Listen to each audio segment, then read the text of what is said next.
నమ్మకారం అయిపోయిందండి బాబు. నన్ను నేను చూడలేనమ్మో అనుకున్నానండి నేను. నేనే వద్దాం అనుకున్నా కానీ వస్తే మీకు మీ ఇంటికి వస్తే ఇలా కూర్చోలేము కదా. యాక్చువల్ వద్దాం అనుకున్నా ఈరోజు, కానీ నేను వస్తే మొత్తం గోల అయిపోద్ది, మీకు ఇల్లు మళ్ళీ ఇబ్బంది అయిపోద్ది అని చెప్పి సరే మామగారిని పిలుచుకుందాం.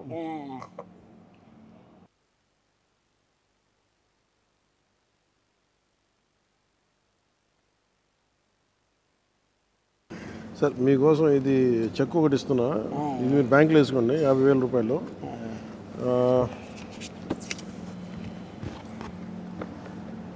ఇదేమో మీకు చీర, ఇందులో ఒక 50,000 క్యాష్ ఉంది.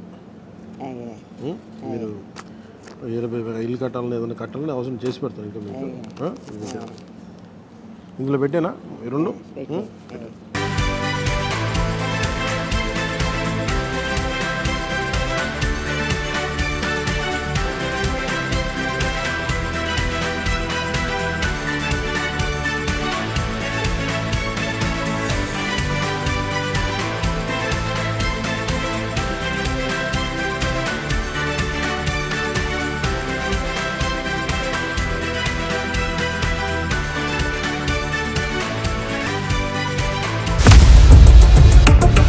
ఇండియా పాకిస్తాన్ ఉద్రిక్తతలపై లేటెస్ట్ అప్డేట్స్ కోసం డౌన్లోడ్ చేసుకోండి RTV లైవ్ యాప్.